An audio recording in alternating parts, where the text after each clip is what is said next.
Lenin said, wars start with a wave of patriotism and end with a wave of revolution. Well, this war is not even starting with a wave of patriotism, but it will have significant social impact internally on American politics, on Donald Trump. This could be the end of Donald Trump. Comrades and friends, on the 28th of February, the United States and Israel began an aerial bombardment campaign on Iran. However you want to twist and turn it, this is nothing but a blatant and unprovoked imperialist assault. But that by no means suggests that everything is going according to plan. In today's episode, we'll answer the following questions. First of all, what is the direction of this war? Secondly, what is the impact of the war on the class struggle in the United States? Thirdly, what does it mean for the class struggle inside Iran? And finally, what does it mean for the world going forward? My name is Hamid Alizadeh. I'm here today with Niklas Albin Svensson. This is Against the Stream. Welcome back, Niklas. Thank you.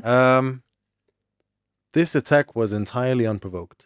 Yes, I think there's no. What do you say?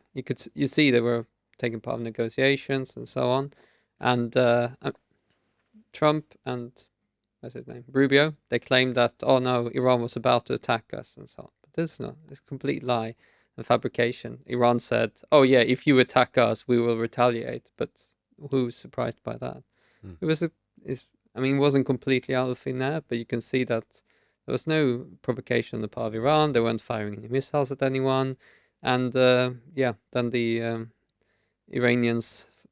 the Americans and Israel decided for their own reasons, completely for their own reasons, and for their own plans to attack. Yeah. They talk about a nuclear program. There's no nuclear program in Iran, nuclear bomb program. There's a nuclear program as such. But it's clear that for decades, there hasn't been an actual nuclear bomb program in Iran. And according to American intelligence, there's no credible threats posed. There was no credible threats posed by Iran against America or Israel. Nevertheless, they started the war last Saturday after weeks of building up a great armada, as Trump called it. 40% of America's deployable naval forces have been in the region now, along with hundreds of jets, fighters, planes, all sorts, and tens of thousands of troops, many of whom were already there. And these operations, one of them are called Epic Fury, the one by Israel, and Roaring Lion, the American operation. By the way, we could have a whole show about the names and how they just, what they're trying to get, silly names. They've been bombing thousands of sites across Iran. They've targeted, first of all, the leadership. Ali Khamenei, the supreme leader of Iran, the highest state official in Iran, with the final word on most things, has died in his compound. So has many members of his family, and a whole series of top officials, the defense minister, a whole series of the top commanders of the Revolutionary Guards, which is the main armed force of Iran. I think they were targeting a meeting, were they? Well, that's what they say. It's not quite clear. They say they've destroyed lots of naval assets. Iran didn't really have much of a navy as such, as in big frigates and so on. They sank a frigate the other day. They made a big deal out of it, but this was a frigate which was coming back from a naval exercise with India. Wasn't posing any threat. It was just sailing in the Indian Ocean outside Sri Lanka. And they sank it, much to the dismay of the Indians, by the way. And they've been targeting air assets. That goes for planes, but also launch sites for missiles and so on.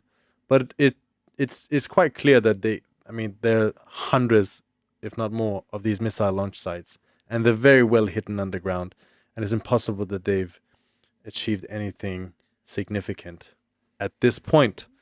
But besides that, they've also bombed hospitals, infrastructure, schools.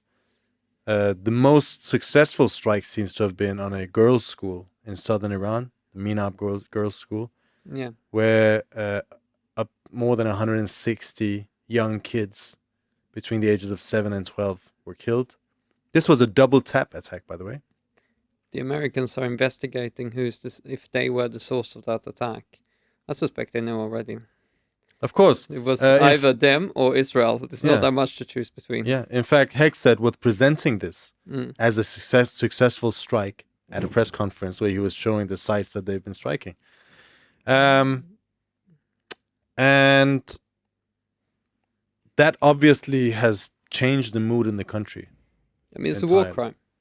It is a war crime, but and is obviously brought home to a lot of people in Iran the nature of American imperialism. Because before this, there had been protests against the Iranian authorities. The mass protests, street protests, mainly young people. Obviously, most of them would be middle class or upper middle class, but from other layers as well.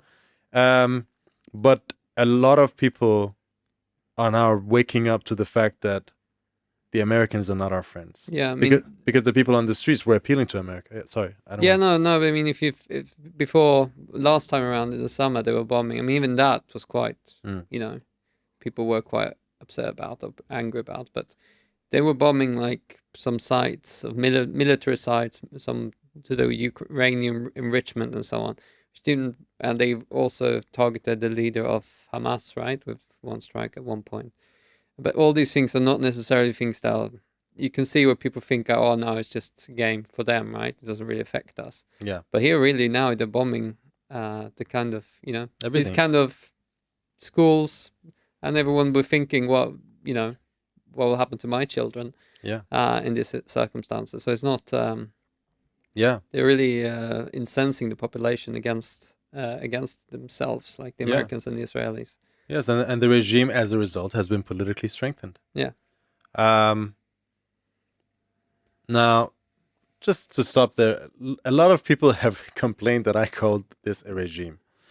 Now, by a regime, what we mean is the system, the institutions, and the people governing a particular country or area in general. Yeah. There is an American regime in place today, which oversees and controls most of America and most of the rest of the world, in fact. But that's another question. Now, the immediate response of Iran has not been like before, because in previous rounds, the Iranians have been holding back.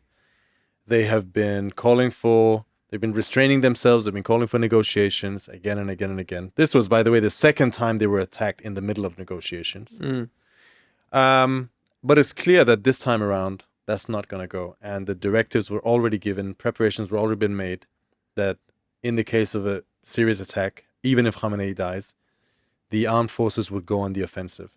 They've implemented this thing they call the mosaic doctrine, which is that the armed forces are basically acting independently according to pre kind of given strategical aims and targets. And within hours, they started missile and bombing and drone attacks on a whole series of targets, which include targets in the entire Gulf region, from Oman, Saudi Arabia, Bahrain, Kuwait, the Qatar, all the Emirates, targets in Iraq, American bases and American targets in Iraq, targets in Jordan, obviously targets in Israel, targets even in Turkey. There was a missile that was bound towards the American base in Turkey, and in Cyprus, where the British have a base, and also French bases, in fact. And the impact has been quite remarkable. It's clear that there's not enough air defense to take all of this in. Go ahead. Yeah, I mean before the war broke out, the Iranian Revolutionary Guards, they told the Americans, look, if you and the Gulf states, they said, look, if you do this, this is what we're going to do. Yeah. And then, so shouldn't really be a surprise. Yeah. But I don't know if the Trump administration Trump regime thought that they were that they were bluffing. Yeah. But it's not really a surprise, because they attacked all the Gulf states, Yeah. particularly UAE, Mhm. which have been over the past few years closer to Israel. And they basically made all the American bases. They can't use those bases at the Yeah. moment. They've, like, I think they were, even before the attack war began, took a lot of soldiers out of those bases and put them in hotels and things like that. Yeah, and they're attacking from aircraft carriers on the other side of the Persian Gulf. Or Israel. I think Israel or is. from Israel. I Yeah. mean, we talked about Israel being like. I think someone's called Israel like an aircraft carrier on land Yeah. for the US, and it's right now that's the way it's being used, right? So many of the US Yeah. assets like tanker planes, these floating Yeah. petrol stations, Yeah. flying petrol stations, the attack jets and all these bombers. A lot of them are based in Israel and Jordan now, to go further away from Yeah. the Yeah. drones in particular of Iran. But it's clear that the distance is not really a big problem. Iranian ballistic missiles and other types of munitions are getting through the Israeli defenses, the American defenses, and of course the Gulf states are complaining that the Americans have removed all their defenses and they don't have enough. They don't have enough. How do you say? Vehicles, the kind of missile launches and so on, but also not enough ammunition, interceptors, missile interceptors. The impact on the Gulf states has been very significant because it has shown the complete, the extreme vulnerability of these countries. Drones are just going through, and you can see that there's less and less air defenses. And for a country like Qatar or Kuwait or Abu Dhabi, these small little statelets, what is the most important sources of income? It's oil and gas, which we'll get to in a minute. It's speculation and investments, and it's tourism. Yeah. And you cannot have, in order to have tourism and investment, you need to have stability. Yeah, I mean, over the last 5 or so years, a lot of money, maybe a bit more, a lot of money, well, particularly since the start of the Russia-Ukraine war, a lot of money has been flowing out of London and to the Gulf states. Yeah. And it's become this kind of rich man's playground. Also some not so rich people, but go on holidays in the winter, this kind of thing. Yeah. But it's become like a rich man's playground in those states, and they've built all these luxury hotels and all this thing. But linked to that also the idea of having like banks and places where you can store your money, which is like a safe haven. Mm-hmm. And now obviously that has been exposed as being not at all so safe, not at all safe from the turbulence of the Middle East or the world in general, which is kind of what they were selling, like a kind of, oh, this is where you can go, and it's safe. And I mean, there's some videos of tourists, and they're all upset because, oh, this was meant to be a safe place, the safest place on earth this was meant to be. And then they're seeing in the sky like this boom explosions as two missiles are hitting each other. It's quite surreal, actually. So we came to Dubai, and this is safe to say it's probably been the craziest trip so far. We were on a boat when all the missiles started firing. We basically were then evacuated by the hotel, and we had to stay in the basement. People literally were like grabbing their Hermes and Chanel bags and taking them with them. But this is a significant threat to the entire future of these countries, these regimes. Bahrain, which has a majority Shia population, an extremely oppressed population, ruled over by a authoritarian Sunni cleric. These are groups.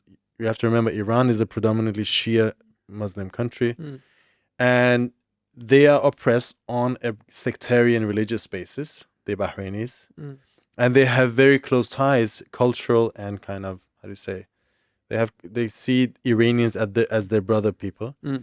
Bahrain has seen mass protests. Someone online actually said, ironically, the first regime change coming out of this might be in Bahrain, because we have mass protests on the streets, clashing with the police. We'll see what happens. Saudi Arabia, the northern regions, the oil-rich regions, are predominantly Shia. They wasn't were it? also the basis of the Bahraini regime. Yeah. In 2012, right? When Yeah. the Arab Spring happened, the only thing that saved the regime in Bahrain was the sending in a vast numbers of Saudi Saudi soldiers. over that Yeah. bridge, which has now been attacked by Yeah. drones. So all of that means extreme instability is awaiting. But more important than that is the oil, because there has been attacks on oil rigs. The biggest Saudi oil refinery has been attacked and is halted operations. Qatar Energy, which is the biggest producer of liquefied natural gas, Yeah. has stopped its operations, and it will take 4 weeks at least to restart operations after the hostilities end. That is the process of liquefaction of natural gas, which is a very complicated process. And the Strait of Hormuz, which is the strait that leads out of the Persian Gulf, has been all but blocked. The Iranians have said any tankers, any oil tankers going out of here will be shot down. I think 7 to 10 of them has been burnt down, basically, as they try to get out. The Americans have come out with the assurances that they will escort all tankers out, but companies are still not doing it. Yeah, but also they can't. I mean, Yeah, they can't send their ships into the Persian Gulf precisely. because they get like They get hit 20, themselves. 30, 50 drones Yeah. after them. Yeah. And then, I mean, they might be able to, even if they shot down 90% of them, there'll be a lot of American Yeah. casualties. Ship sinking Yeah. will not be good. I mean, I don't think the US Exactly. regime can tolerate that, to Yeah. be honest. And a card that they haven't played is that actually, according to Lloyd's, 200 internationally trading non-sanctioned oil tankers are stuck in the Gulf. They're sitting ducks. Out of these, 60 are very large crude carriers. So these are the second highest class of crude carriers in the world. There's only 2 other ones, the class higher. There's only 2 of them. Mhm. But 60 of very large crude carriers are in the Gulf. And 13 are in the loading terminals, also in the Gulf. So 73 in total, which is about 8% of the global crude carrier capacity. So they could be shut down as well, which would again have a big impact. And all of this has meant oil prices have gone up, liquefied and LNG prices, liquefied natural gas prices have shot up by 100%. Most of the customers of Qatar Energy's LNG was Asian countries, which means what? Which is the factories that produce all of the goods in this world, the majority of the goods that we consume. The South Korean stock market has been plummeting after these attacks, worried about gas. I don't think they're necessarily the biggest consumer, but they're really worried that it might threaten production of circuits like memory chips and all these kind of things. The company has called force majeure, which means that they have renounced all contracts that they have with all of these companies to deliver gas, which means now the Asians are rushing to get LNG from elsewhere, which is pushing the prices up for Europe, which uses a significant part of its energy from LNG. And it's also affecting oil and gas prices, although to a lesser degree at this point. But this could change dramatically in the next period. So all in all, this was not the part of the plan. No, I think. I mean, they're not complete fools. They understood that this was going to happen. The question is not so much was this going to happen. They realized that this was there was a risk that this would happen to oil price and so on. I think they did not plan for this they thought, I think the whole idea was it's going to be over in a few days, a week, something like that. That was the plan. In which case, yeah, sure, the price would go up for a bit, for a week, and then it will come down again. So the whole question is which they are now being asked is how are they going to end this war? How could they possibly end this war? And if they don't, then you're looking at very rapidly having big consequences for the world economy. Yeah. I mean, the gas prices now have sort of leveled off at around $50. Sorry, I can't remember the units of this, but the European gas market, there's this Dutch TTF or something it's called. and it's sort of leveled off at I think $50 per whatever unit they have, which is not. It's the highest it's been for quite a while. It's up from like 30 for around 27.30 before the war started, but it's kind of, if it keeps going, it will be on the trajectory of going back to where we were in 2022, when these gas prices hit like $80-$100, for these units, and we had massive inflation and cost of living crisis as a result. And the governments of Europe had to spend billions and billions of euros, and also in Britain. I think in Britain they might have spent £50 billion subsidizing companies, subsidizing consumers in order to stop an absolute devastation affecting both. And so you can see how it could very quickly, unless they manage to find a way out of it, which doesn't seem to be an obvious route out of it for them, but very quickly they're going to find themselves in similar difficulties as they did in 2022, which was a big panic across particularly Europe. But now it's not just affecting Europe, it's affecting Asia as well. It's clear that they did not have a plan. They went in, whatever plan they had was on the flimsy assumption that as soon as they came, there would be a division in the Iranian political establishment. The regime would collapse because it's been under economic pressure, it's been under political pressure, there's been protests, there's been dissatisfaction, which is all true to a large extent, although not to the extent that they portrayed it.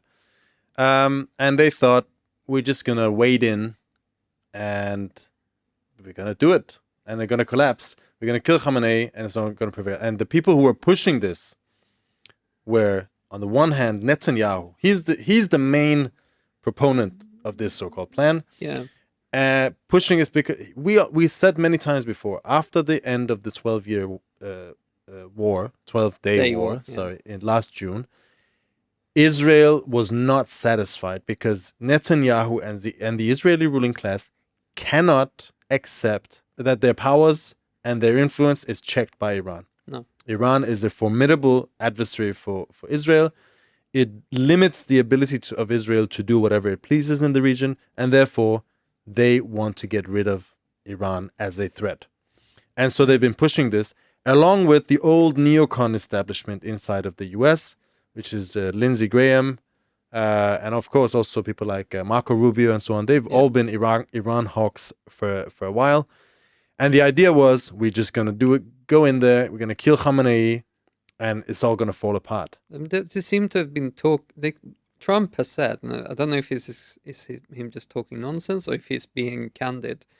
But when he said that, we were talking to these guys in regime, but then now they're all dead. And I'm like, how did that happen? How did your plan for that you were going to put these guys in power instead, and then suddenly they're all dead? It seems something is complete with how their whole planning doesn't seem to have featured. Either someone like Israel went in and disrupted the plans that they had, or they didn't really have any planning at all. I think it was probably wishful thinking. They might have had some people who had just mentioned, maybe shown some interest, but they didn't have anyone. And the fact is that they completely misjudged the Iranian regime, which is not a simple kind of regime. It's not a simple one-man rule. It's a very complex system that has some support in the population. It's completely reconstituted itself. What we see is continuity. That is what is happening. And meanwhile, the Americans are now coming out. I mean, you can see they don't have a plan because each one of them talking give a different war aim. Some of them say, it's because of the nuclear program. Some of them say, it's because we want freedom for the Iranian people. We'll get to that question. Some of them say, Marco Rubio said, no, they were going to attack Israel, and then Israel was going to do a preemptive attack. So we thought we were going to do it in advance. That might be there might be some truth to the fact that Israel was going to do it anyway. Yeah. But to me, it's clear that Trump was pushed into this, and he was goaded to say, look, you can do this, and he was helped along by Venezuela, where he thought it was going to be a repeat of that, basically. Where he could just go in, get out, take one or two people out, and then just have someone more friendly installed, But we explained many times, and so did many other people, I think, Iran is not Venezuela. Also, the amount of time and planning they spent on Venezuela. I mean, I think Venezuela was always an easier target for a number of reasons. I don't have time to go into. It's explained before, but the amount of time they spent preparing for that military action compared to what they spent preparing for this one, it was much more. They spent 4, 5, 6 months preparing for the attack on Venezuela in order to make it run as well as it did. And they also, whatever else was going on. Here, it's clear that they spent maybe a couple of times. They basically ordered this aircraft carrier who had just been in action in Venezuela to travel halfway across the world. And then... And still, in Venezuela, we haven't seen the end of it in Venezuela by any means. And now they're caught in a situation that the Iranians have reorganized, they're fighting back, and the US has nothing to show for it. And the fact is, the longer this situation lasts, the worse it is for the Americans. The Americans are basically flailing about. They shoot this frigate, Iranian frigate, and they make a big deal out of it. First of all, Iran is not a naval country. So to make a big deal out of having shot a frigate is not a big thing. Which was a bit of a sitting duck as well. Yeah, to be honest. It wasn't posing any threat. It was just sailing by it, and it was an easy target. Trump said that the Iranians are ready for negotiations. That shows some of the desperation. Yeah. And the Iranians came out and said, no, we're not. We have no interest in that. Why should they negotiate with the Americans when the Americans have attacked them every time they've negotiated, right? They're not interested. They need to prove a point, right? Exactly. Iranian, they said, look, we're not going to go into this again like we did after the 12-day war. Yeah. We're not going to go into it in the same way. It's clear we don't want to have another negotiation, then you just attack us like 5 months down the line, right? Exactly. So we want to have, so basically what their aim is to show the really exposed American weakness, and only on that basis can they then negotiate effectively when the US admits defeat. Yeah. And the fact is, America obviously has a very formidable military, but you cannot do regime change via the air. No. They do not have boots on the ground. They do not have any support whatsoever in the population. In fact, what's happened now is that the support for the West, the idea that the West would bring freedom, democracy, prosperity, has had a significant dent to it. The regime has been politically strengthened. The different factions of the regime have been united. The reformists were always that's the faction of the president, were always very open to the West. But they had to fall in line because who can justify a detente, an agreement with the West on these in this situation? And then you have the question of arms, which is a key question here. You have American arms, the missile interceptors, the attack. How do you say? The attacking the offensive missiles, such as Tomahawks and so on, which are incredibly expensive and very difficult to make. Just as an example, THAAD missiles cost $4 million. Right, this is one of the interceptor missiles they use. Patriots, I think, cost between $1 and $2 million per missile, and the amount of these that are produced are in the hundreds per year. THAAD missile production was raised from 100 to 400 last year. That was a quadrupling of the production rate. But every time they want to shoot down some ballistic missile from Iran, they have to use 3, 4, 5, 6, 7 even sometimes. And the Iranian missiles and drones, on the other hand, cost in the tens of thousands and the hundreds of thousands. And the Iranians have plenty of them. They're easy to make. They're made for this kind of war. They're made for war against an attritional war against America. Yeah. Which means that what? That all Iran has to do is to wait until they deplete the American arsenals enough. And then you're going to see casualties going up. You're going to see hits becoming worse. Already 4 American servicemen have been declared dead, killed in these Iranian attacks. Although Trump admitted that it probably is more. It's probably more. So yeah, the projections are more, whatever that means. Mm. It's going to be a lot more. And the economic impact is going to increase. This is going to filter down through the energy markets, to the stock markets. And Antony Blinken actually yesterday in an interview, for once, said something clever. He knows something about spending a lot of money on war, doesn't he? Yes. After his Ukraine adventure backfired. He said this war will be determined by munitions and markets. Mm. The rate of attrition of American munition and the rate of the downward trend of the world markets, that is the hard limit that America can take. And in a situation like that, what does it mean? It means if America does not win, it has lost. That's what Alan Woods always says. That's a quote for Henry Kissinger talking about the Vietnam War. I mean, he's talking about guerrilla warfare specifically, but I think it applies here as well. It is kind of like a guerrilla warfare scenario. And he said, I've got the quote here. Just get it up. It says that the guerrilla wins if he does not lose. The conventional army loses if it does not win.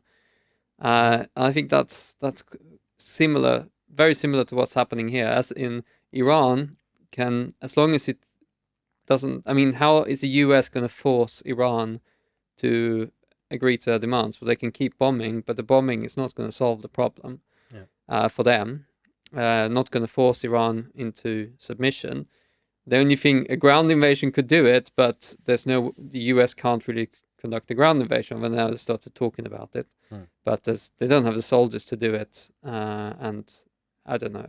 It'll be a complete and utter madness for them to attempt it. I don't think they will do that. So they can't force the Iranians to agree to their demands. And as long as this situation maintains, it's hurting Iran, of course. They can't export oil and so on, but they are prepared for it. They've been preparing for it for a long time. But it's really hurting the US, and it's hurting its allies. It's hurting Europe. It's hurting the Gulf states. It's hurting the Asian economies, which are like the most important part of the world economy in Asia are being hit. So how long can the US maintain the situation? The Iran... Everyone knows that Iran has more missiles and drones than the US and the Gulf states have interceptor missiles, or Israel for that matter. The only thing they can hope for is to smash the launchers. So if they can stop them being able to launch the missiles, that's what they're hoping for. Yeah.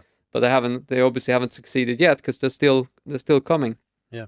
In particular, the drones, they don't need big equipment. The ballistic missiles, they need a bit bigger, ramps and stuff. But the drones, they don't need big launching pads and so on. So they'll be very hard. Yeah, they can be launched from very limited capacity, and that's what's really controlling the Gulf. The Persian Gulf is controlled. It's the drones, not the big ballistic missiles, that are being controlling that area. So therefore, the Iranians can maintain the situation, and also they will get the support of a population because of what the US and Israel is doing. But for Israel, well, particularly for the United States, which is a world power, needs the world economy, it's very reliant on it, and where the population inside the US are very much opposed to the war. So in that situation, how can they maintain themselves? They're on a losing streak. The longer the war goes on, the weaker, the more exposed they become, whereas the opposite is true for Iran. Yeah. The best thing for Trump would be to call it a day. But obviously that would be a big blow. But it's a big blow now instead of a massive historic blow later on. Yeah. We have to swallow his pride. And as we know, pride is a huge part of this. Trump has and American imperialism has a massive pride.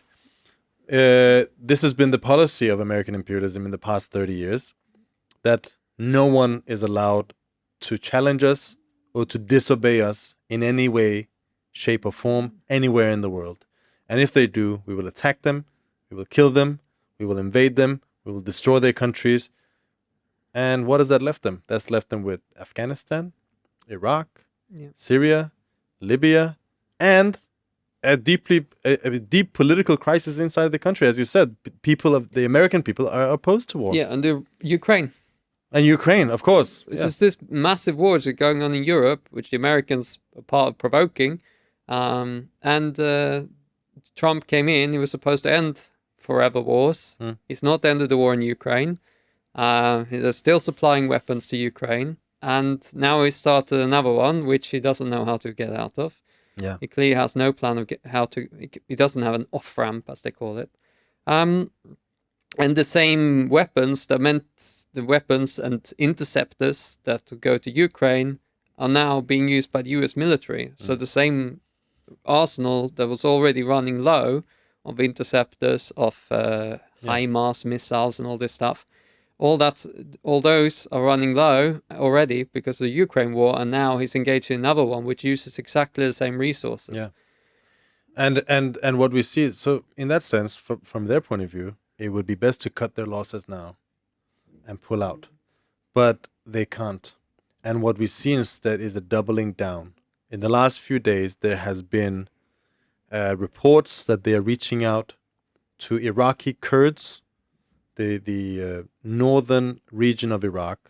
Iraqi Kurdistan is an autonomous area ruled by the Barzani clan, along with the Talibani clan, but mainly by the Barzani clan, who is quite friendly to the West, quite friendly to the Turkey, and he's had quite friendly relations with Israel over the years. And there's been many reports that the CIA and the Israelis have been asking, and the Americans, have approached these guys and asked them to invade Iran, to provide boots on the ground where the Americans don't want to. Inside of Iran, the CIA and the Mossad have worked for a long time in fomenting national separatist movements, and in the Kurdish areas is probably one of the areas. Well, they've been successful in the Kurdish areas to some extent, in the Azeri areas, in the Baluch areas, and in the Arab areas. Iran has many nationalities living within it. The Kurds live in western Iran, and they are now appealing. There was a statement made by a series of Kurdish leftist and nationalist movements. The setup was called an alliance of political forces of Iranian Kurdistan. They made a statement, and these people, by the way, have guerrillas probably in the thousands, but maybe not tens of thousands, but they have armed forces and armed guerrillas.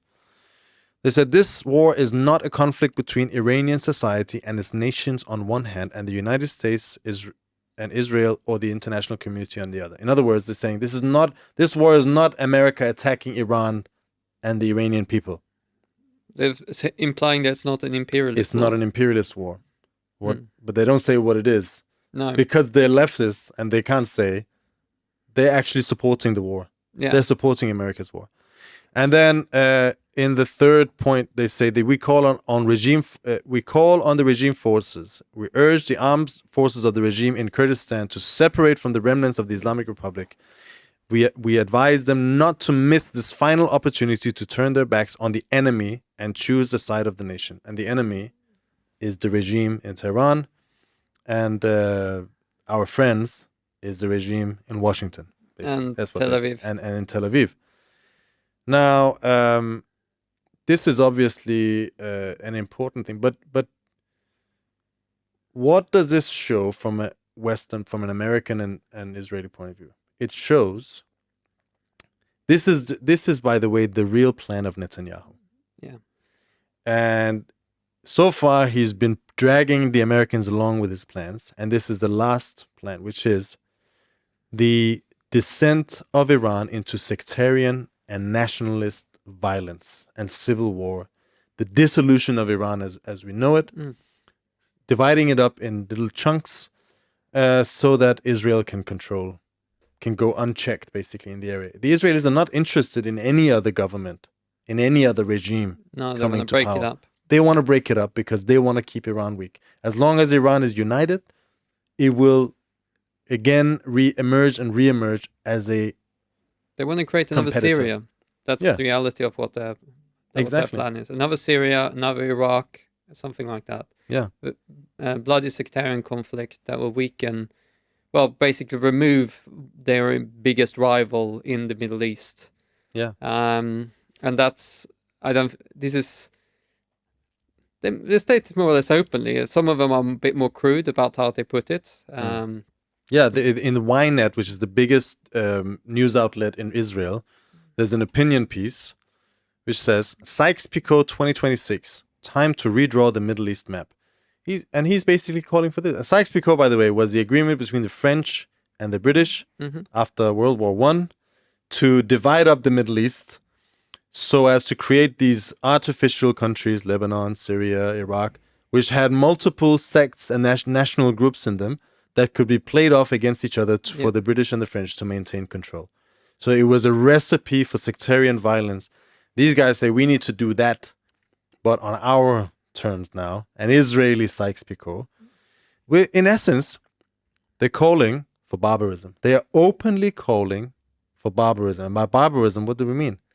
They want Civil war and the destruction of civilization. I mean, one of the big plagues of Africa and Middle East is remnants of old tribal structures, which have found a very reactionary role to play in a modern capitalist society, with imperialist forces playing out different tribal chiefs against each other and so on, arming them, sending them off to fight, often sending these guys who come from the countryside into the cities, very low cultural level and so on. And this guy is saying, oh yeah, what we need is now to have the Middle East governed by these tribal chiefs, basically. And every single tribe should have its own thing, except the Kurds, of course, who he is promoting, saying they should have a nation, but everyone else should just be governed by these tribal chiefs. It's absolute reactionary little heads of the family who has no interest in developing the region, developing industry, developing the culture. They want to destroy the culture. That's right. And that's what they want the whole of the Middle East to be based around, which is precisely what, throughout the 50s and 60s and 70s, like what this whole region stood up and rose up against in time again, led by the communists, led by nationalists and so on, to try to create a modern society. And these guys, they just want to roll the clock back, basically destroy all the elements of civilization and culture that have been achieved, because as a result, and return it to this kind of imperialist meddling, which is divided up between imperialist power, playing up these tribal chief against each other. And that is what Israel have on its program. I don't think that is what the US wants, but that is what they're being dragged into by Israel. But in their desperation to come out victoriously or come out without a gaping wound of a defeat, they are going in that direction, and the entire West is going with them. The Europeans are going with the so-called liberals and the Democrats who talk about, oh, how terrible is Trump, and he's an authoritarian, and he's this and he's that. Well, in the last analysis, they all go along with it. They're all going along with it. And this is having a very sobering effect on the Iranian masses, by the way. This is part of what's strengthening the Iranian regime, right? Yeah. And the fact that the left in the Iranian Kurdistan, and one of those groups is the PEJAK, which is the sister organization of the PKK, which is the same organization which was a sister organization of the PYD also, which was in power running Rojava in Syria, in northeastern Syria. And they have not learned anything from this experience. What happened there? The Kurds were used yet again for the nth time in the past 100 years by one or another imperialist power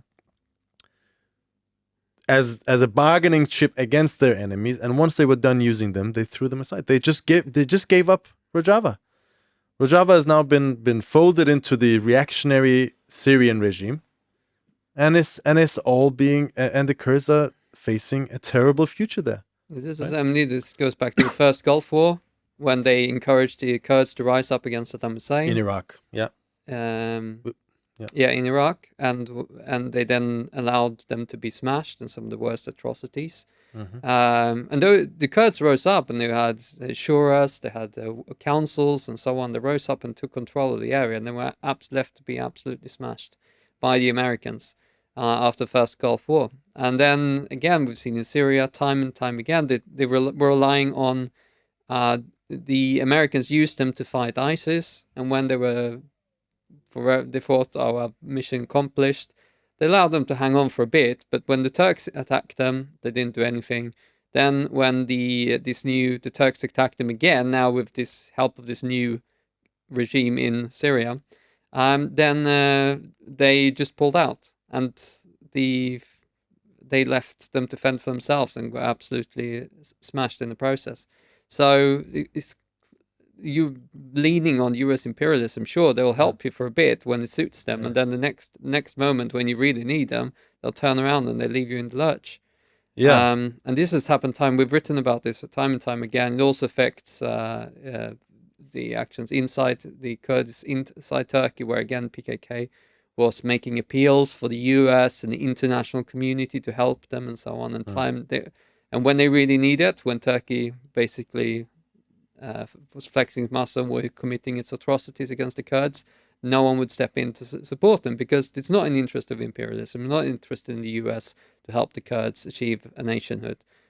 Quite the contrary. They use them as playthings, and then once they're done, they discard them. Absolutely. I mean, we can actually just jump for a bit to a segment we're going to do, a part of a discussion we're going to have later, because there's strong similarities to what a lot of Iranians are saying. Not the majority, but some Iranians, especially abroad, are saying, they're criticizing us for opposing American imperialism. They say, well, you don't want freedom for the Iranians.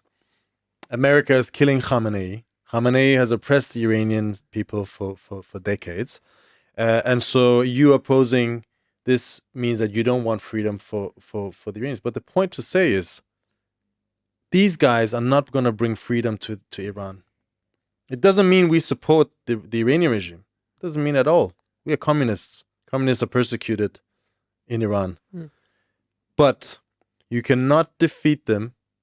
You cannot, how to say, solve the problems of the working class and the masses by use of American imperialism in Israel. I mean, you can just look at what happened in Libya, what happened in Syria. Like the same thing happened. The revolution hit an impasse, and they couldn't find a way forward, so they asked for the imperialists to intervene. They did, and a mess.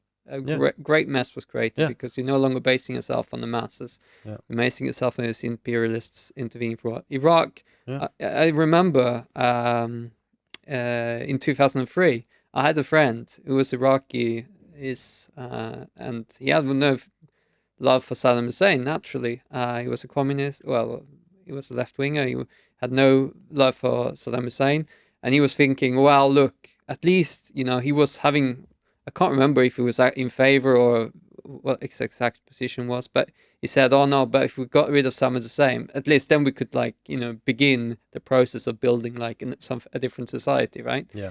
But it was the exact opposite that happened. Rather after Saddam Hussein, you have an even more reactionary situation that developed in Iraq. Yeah, look at it now. We had the ISIS and all that stuff. Well, first you had the Americans and all their messing around, the bloody civil war that they provoked. Then you had the ISIS and that came along. And even today, none of that has been resolved. You have a country that's divided, split, lots of militias. Yeah. Even so, you made the situation significantly worse than what it was before. And by taking this position, you're actually strengthening the regime. Why? Because you don't. What is the main problem today for the Iranian working class? It is that they do not have an alternative power that represents their interests. No one does that in this situation. No. Right? And therefore, they rally behind the force that is defending them the best. The only force that's defending them. Yeah. Which is the present regime. for whatever reasons, for their own reasons. But they are also their oppressors, and they're also their exploiters. So this is not going to solve their problems. But if you, once these groups of young people, whether in the Kurdish areas or in the rest of Iran, go out and support American imperialism, you've lost your connection with the masses. And they've been fighting together against the regime for a number of years, right? The Kurdish area is one of the areas where there was the most militant struggles against this regime over the past period. And they were doing it side by side with workers, young people in Iran, students in Iran, and so on. And that was a viable way forward, but it has now been completely cut across by this look at this. lunacy. Pete Hegseth at a press conference said, "No stupid rules of engagement, no nation-building quagmire, no democracy-building exercise, no politically correct wars. We fight to win, and we don't waste time." This is the person. These leftist forces or young forces, then they go out and plant their flag, tie their flag to this guy, and what they're bringing, the bombing of hospitals, the bombing of schools, the bombing of this and that, the sanctions which for decades have impoverished Iran, they cut themselves off from the working class. And then what becomes it? If they really, like in the case of the Kurdish forces, this is very dangerous because these are armed guerrillas. And once they lose their support amongst the population, what becomes their source of support? Becomes money and arms and resources from their backers. It means they become completely dominated and controlled by them. Yeah. And that can only end badly. As you said, Libya, Syria, and Iraq, that is the scenario that America is taking and Israel is taking in Iran. Whether we get there is a different matter, because at the same time, this is helping reconstitute the Iranian regime. The parts of the Revolutionary Guards, all of these people will gain legitimacy from this, and they'll be fighting back and most likely defeat these things. But as a result of all of this, there is no real representation of the interest of the Iranian masses anywhere. No. That's just a matter of fact. Doesn't mean that we support the regime, but what we would have to say as communists, what would we say? We wouldn't say down with the regime, all in favor of America. We wouldn't say down with America, all in favor of the regime either. We say no.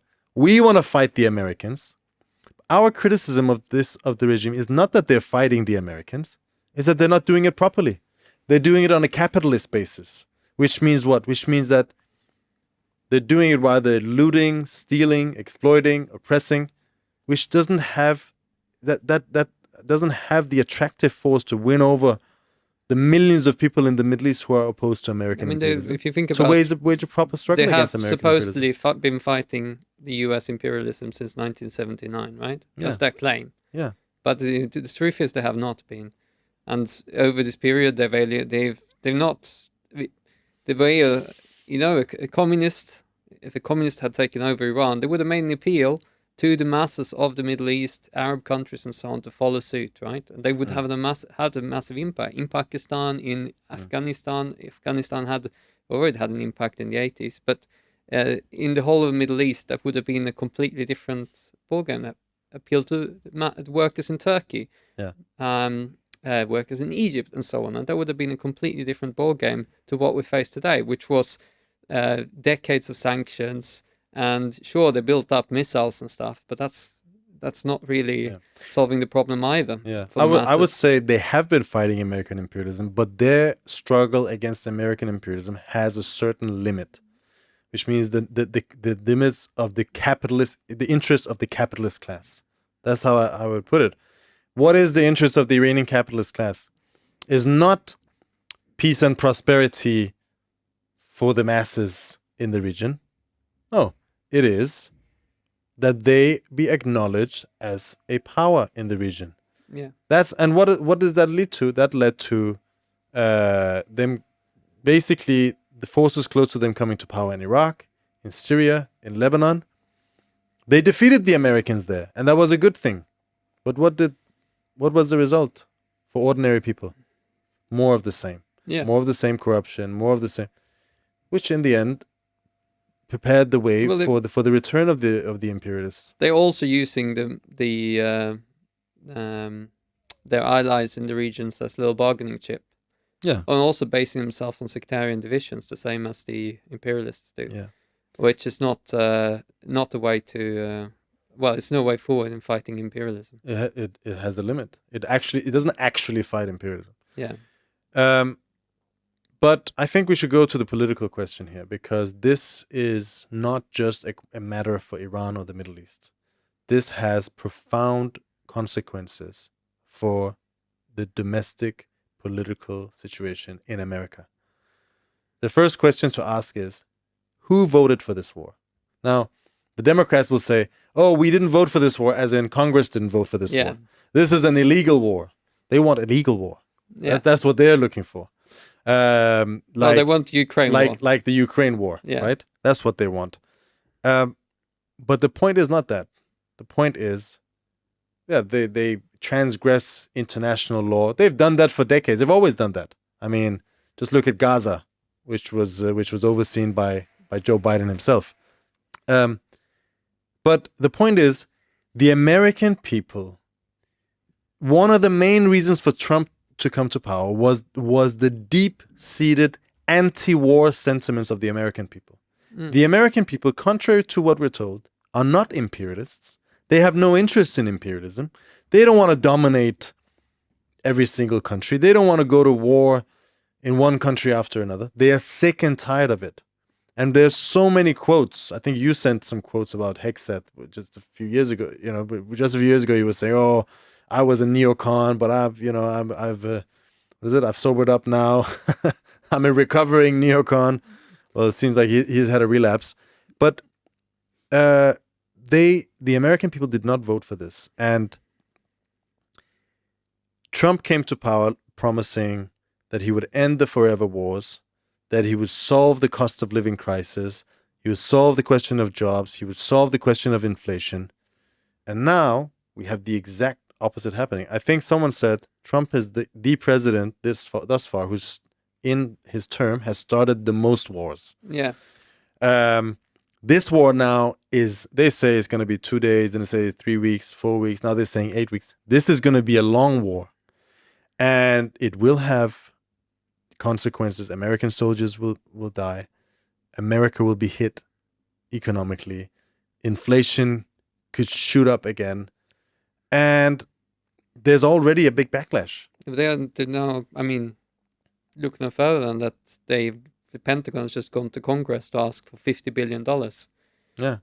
To fund the war, and it's like there's a huge amount of money that they're spending on it. Soldiers will die. Not a large number so far, but if they keep going and if they try to do something more substantial, the more riskier it gets, the more soldiers will die, no doubt. And there's always, and that what you say about Trump's election. I mean, there were people who went and voted. Lots of people who went and voted for him because he was going to end wars like the Ukraine war and so on, right? Yeah. And he thinks he got into power and he basically had the idea that he's going to be really clever and be a different kind of imperialism, not in the sense of not being imperialist, of course. He's not he is not an anti-imperialist by any stretch of imaginations, but he had the idea that he could do it without getting involved in this kind of wars, right? And now it's becoming quite clear that he cannot. He stumbled into one. I mean, eventually he was bound to do it because his idea was that you could just bomb a place, threaten, throw your weight around with tariffs or threatening to bomb places, and that will solve your problems, right? So you didn't really have to ever engage in the proper fighting, like in a proper war. Yeah. And that's why he kind of stumbled into this one, because he thought he could do the same here, and eventually it was bound to happen. He was going to get himself caught up in something that he couldn't control. Yeah. And so it's actually, he's just revealed himself to not be so different to all his predecessors who got involved in, Vietnam War, Afghanistan, Iraq. And he's done exactly the same thing. There's already a backlash. At the outset, this is when, a war always starts with a kind of jubilant mood of patriotism. But at the outset, there's 59% opposition to this war. A big part of those are Republicans. That is Trump's own base. Tucker Carlson has come out vehemently against the war. I was reading the American Conservative, which is a kind of the non-interventionist wing of MAGA. People like J.D. Vance and so on are from there. They have I think they're probably maybe roughly a quarter of Trump's supporters, maybe a bit more. They did an article saying this is a disaster. They say, get out fast, Mr. President, or the disaster will worsen. Mm-hmm. And all of this is happening at the same time as the Epstein scandal. And there's been lots of people who are linking this.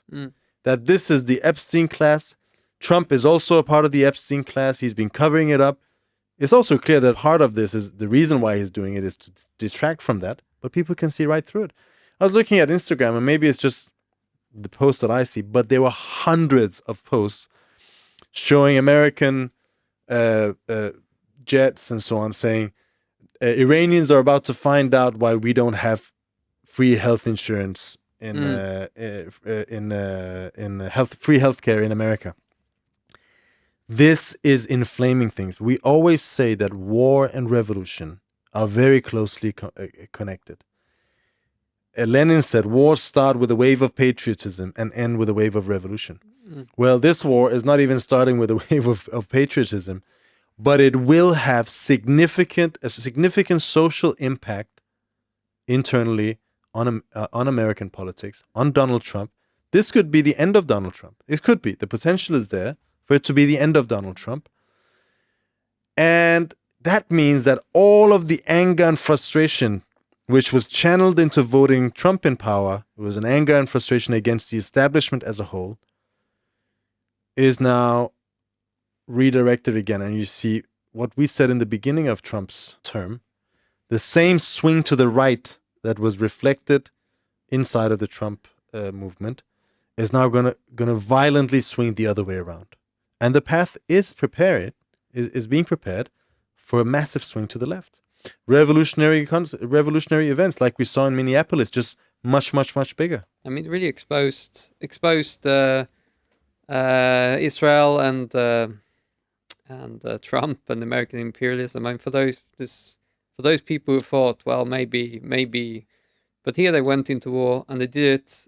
Some of the the opponents of this war, in the Republicans and the Democrats, they say, oh, the problem what we have here is that he didn't sell the war to the public beforehand, right? He didn't make up some elaborate lie about, weapons of mass destruction or whatever. I mean, there is some elements of that, but not really properly sold it to the public beforehand, which for sure there was a bit of a sensible politician needs to prepare the ground for the war. And he didn't really do that. But beyond that, there is actually... there is a big move for growing in the US for some time, right? Of people that are sick and tired of basically American imperialism and all that entails in terms of military expenditure, which Trump's made a big deal out of. He made a big deal out of that. It's like, why are we paying for all this to say keep the rest of the world safe? I mean, he has his own spin on it, but it's like, oh, why are we paying for, the Europeans? Why are we paying for this? Why are we paying for that? And now he's just involved himself in exactly the same thing, like spending huge amounts of money for a place far away, which is doubtful what the interest of, absolutely no point for average working class Americans. They have no interest in this conflict in Iran whatsoever. Yeah. And they can see it. And then they'll come and they'll say, oh, no, we can't give you pensions. We can't give you, they cut down on, Medicare. All these things, and they'll say, oh no, we have to cut on this, we have to cut on that, and they're like, why? Because you've just blown all the money on missiles and interceptors and hangar ships and all this aircraft carriers, right? All over, sending them all across the world for tens of billions of dollars. And then now we can't afford. So I think the link that they're making in these memes is very apt, right? Yeah. It's like you have these jet fighters, stealth fighters, whatever fighters, missiles, supersonic, ballistic, something, whatever missiles, which is very nice for the weapons industry, which is now booming and making lots and lots of money.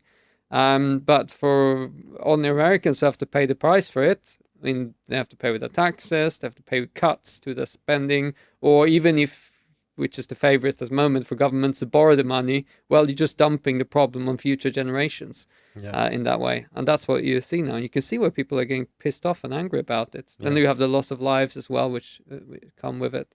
And so why Americans are now sick and tired of this. And then Trump he actually wrote, and he said, oh, we won't do this anymore. And now he's doing exactly the same. So it's really exposing the whole regime in the United States. It's not between those two parties, the Democrats and the Republicans. There's no alternative. They're doing exactly the same thing.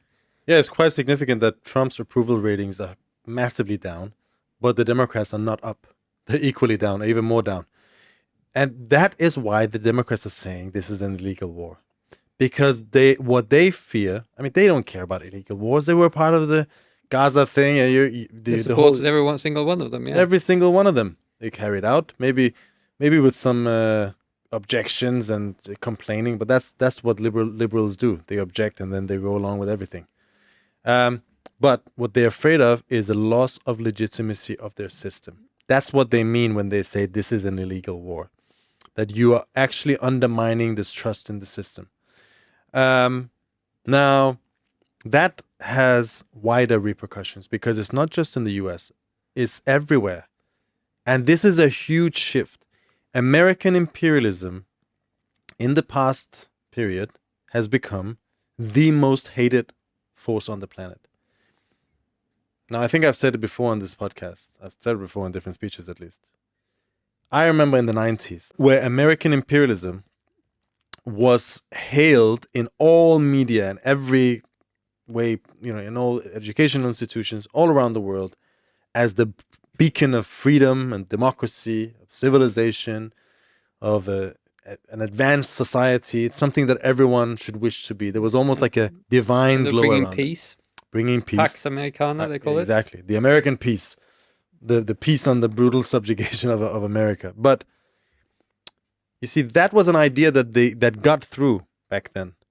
And it was an important ideological pillar of the rule of American imperialism over the entire world, of the entire capitalist world, which at that time also included Russia, which had just collapsed, Soviet Union, and China, which was opening up.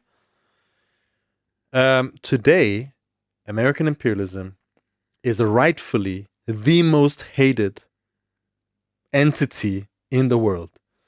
It is everyone sees it for what it is, the most reactionary force on the planet. Killing, murdering, invading, destabilizing, threatening, imposing tariffs, bullying everyone, making up the rules, negotiating, then attacking the people that they're negotiating with. And this has a profound impact going forward for the position of American imperialism. And the longer this war lasts, the clearer and the bigger and deeper this defeat becomes, the bigger the impact is going to have inside of America and in the West as well. The social impact of this. And it could have revolutionary consequences. It could have significant revolutionary consequences in the entire Western world. And we haven't talked about the West. I mean, the Europe, Macron, Starmer, Merz, each of them are opposed to the Trumpists of their own country for being authoritarian. And, they have a ring of fire around the AfD in Germany because they're not the people we do businesses. We're civilized. We are Democrats. We are liberals. And yet they're jumping on this war. They call it for defensive purposes, but they're going along with it. Yeah, they've been sort of dragged into it, which reveals, because obviously from their point of view, I mean, the America, all these things we talked about, the economy, it does have an implication for America or the US, right? Mm. But the US got Canadian and US oil and gas to rely on, so they can cut themselves off a little bit from the world market. The Europeans are completely dependent on the world market for oil and gas. Yeah. Particularly now since they cut themselves off from the Russian gas and oil. So they're now very dependent on these tankers that are going around the world, right? And so now when they weren't very keen on this conflict for that reason, because they could see, and China's not very keen on this conflict for that reason, they can see what implications this has for them if it keeps going, right? Yeah. It's already having bad consequences. It's going to get worse the longer it keeps going, quite dramatically worse. And so, in order to try to salvage something, they then feel compelled, or they then involve themselves, the Americans, hoping that maybe if we help defend the Gulf states from missiles, and then maybe that will somehow resolve the situation. In fact, it will do nothing of the sort. And I think that's what you see of Starmer. He was, on the one hand, he was claiming that they have learned the lessons from the Iraq War. Also, on the one hand, which I think incensed Trump, because he was comparing this war With the Iran with the Iraq War, and saying, "Oh yeah, we shouldn't do the Iran war because of the Iraq war." That's on the one hand, he says that. Then the next thing he does, then on the other hand, he gives US the green light to use British bases, which they were asking for, in order to attack Iran. They haven't. So there's like no. They're getting the worst of both worlds. They haven't learned anything, and they're jumping along, and they're part of this conflict. They're complicit in however they want to twist and turn it. They are complicit in this conflict, and they're complicit in this war, and they will be punished. The only people to stand up against is Pedro Sanchez, Prime Minister of Spain, which has refused to let the Americans use bases on their soil, which has had what impact that he's massively up in the polls immediately. Yeah. Right? You can see, but that was a very popular position. I think that was what Keir Starmer was attempting to do, but it's a typical Keir Starmer fashion of trying to face all ways at once. He just fell flat on his face. Well, he's a lapdog of American imperialism. That's right. That's what British capitalism he couldn't is. He couldn't stand up to Trump, but he was trying to do it, pretend to be doing it, and then the whole thing just fell flat on his face. But I think, to round off this, what does this mean? I think the significance of this war, I think, cannot be overestimated, because the potential here, this is not just about Iran. This is about American imperialism, as we said, the most reactionary power on the planet, the power that's been wading in and out of one country after another for the past many, many years. The power with the biggest economic, military, diplomatic, and cultural clout anywhere in the planet. And it is now looking in the face of a major defeat, the potential major defeat. The longer they stay in it, the deeper they dig themselves in, the bigger the defeat and the bigger the consequences. And who are benefiting from this is Russia, and secondary, in a bit more longer term kind of perspective, China. The Russians are now seeing oil prices go up. They can sell oil at a higher price.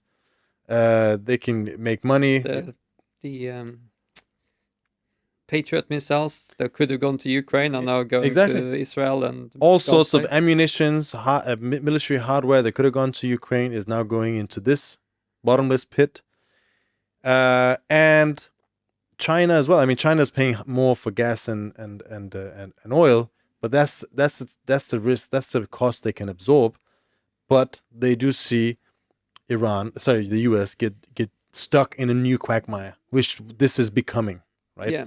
And I remember when I was a teenager, I think I read Brzezinski's book. It was this American strategist. He was an advisor to Carter. It's called The Grand Chessboard. I can't remember much of it because it was a long time ago. But it was basically saying what America must do first and foremost is to prevent the unity of the Eurasian continent. And there were three key nodes in this continent. It was Russia, it was China, and it was Iran. Because of the geostrategic, geopolitical position of these, the enormous amount of resources and industrial capacity that they ruled over, that if they were united, they could take on they could unseat the US as a global hegemon, right? Now, America has started a conflict with each of these three, with Russia in Ukraine, with Iran directly, and with China on the economic front. And these three conflicts are connected because they're sapping from the same resources. We're talking military hardware, we're talking cost of products. We're talking rare earths. All of this is involved here, and it is dragging America down. And a defeat here could be a historic defeat, an unseating of American imperialism from its position. Well, I think however far this goes, and whenever you can see that there is a process that's taking place, and the decline of U.S. imperialism, all is like Trump is like both a cause and a consequence of the decline of U.S. imperialism. Yeah. He's trying to be like, in order to try to assert himself or assert the interest of U.S. imperialism more strongly, he has to kind of take the mask off and behave like more like a big bully. Yeah. But that just exposes it even more. What was always the case. I mean, Biden was also defending U.S. interests. He was also defending U.S. imperialist interests and conducting wars and all the sorts. But he was trying to pretend a bit more, right? But Trump is like, his basically strategy, his new national security strategy and his whole demeanor is like, well, let's strip all the niceties away and just say, well, we just want to, this is our interest, we're going to defend them, right? Which they've always been doing, but now the mask has slipped, like, and that's part of the whole process. In order to try to shore himself up, in order to shore up U.S. imperialism, they're demanding more of Europe, they're demanding more of Japan, they're demanding more of all their allies, and saying, well, you've been freeloaders of us, like, and now we know your industries, we want them in the US, you have to move them to us, and all this stuff. That's really, I think in Europe, this is having a massive impact on people who are thinking that, who in one way or another, even if they're not necessarily that happy with the US before, or US imperialism before, but now it's really being exposed as really being this completely, we say parasitic outgrowth on the world situation, and which are just sucking in and turning the whole world upside down in its own, trying to reshape the world in its own interest. And I think that, with Greenland and also, can have a big impact on the consciousness of people all around the world. And then what we already said about the US, this having big impact. And put on top of that a major military defeat, which is what they're looking at in Iran, and you would have a complete breakdown. You could have the bully is losing its claws, right? And that would mean they talked about roaring lion, right? Yeah. But this is lion which is losing its claws. Yeah, and that would lead to intense revolutionary turmoil in the entire, at least in the Western world. And as communists, we have to be ready for that, because the defeat of American imperialism is a good thing. It means it would open the path for intense class struggle, for advances, for the working class everywhere to take steps forward. However, if the working class does not take power itself, it doesn't solve the situation. The fact that the US imperialism declines and then other imperialist powers like China and Russia rises doesn't solve the situation at all. We see that when British imperialism declined and America took its place. Well, it wasn't that much better for ordinary people. It wasn't better at all. We have to understand that imperialism, as we see it today, the drive which drives humanity towards barbarism, is not just the creation of an individual. It's not just Trump or Biden or Obama or Bush or whoever came, or Clinton. They are not just happen to be evil people. Remember, Obama, he came in as the change candidate because he had opposed the war in Iraq. Yeah, of course. It's the same thing. It's the same thing over and over. But we have to say imperialism is not just these individuals. It's a direct consequence of capitalism. And it's capitalism as a system that's causing this. Yeah. The fact that they are driving now, look at the entire Middle East. This was the birthplace of civilization. And it's now being driven to the ground, driven into barbarism, which is what? Which is the destruction of civilization, which is the complete dissolution of social society and social relations, civil wars, tribalism, and all of these things, which is not what the Middle Eastern masses want. And they're doing it openly. Before they did it as they called it an unintended consequence of their actions. Now the Israelis are pushing for this openly. They want this. And the Americans are going along, and the Europeans are going along. And the people of the region and the people in America and the West and the rest of the world have to pay the price in terms of deaths, destruction, higher prices, more taxes, more austerity. This is the result of the so-called Epstein class being in power, the capitalist class being in power.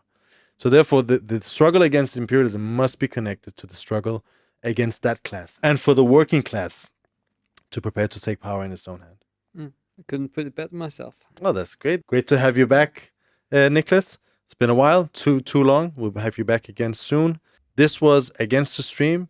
And if any of you guys out there watching think that you want to join in and participate in the struggle against imperialism, in the struggle for communism and for socialist revolution everywhere in the world, well, the Revolutionary Communist International might just be the place you're looking for. We organize in more than 70 countries around the world, and you can join us by going on our website, Marxist.com, or by sending a message on whichever account you are watching or listening to this podcast on right now. My name is Hamid Alizadeh. Thank you very much.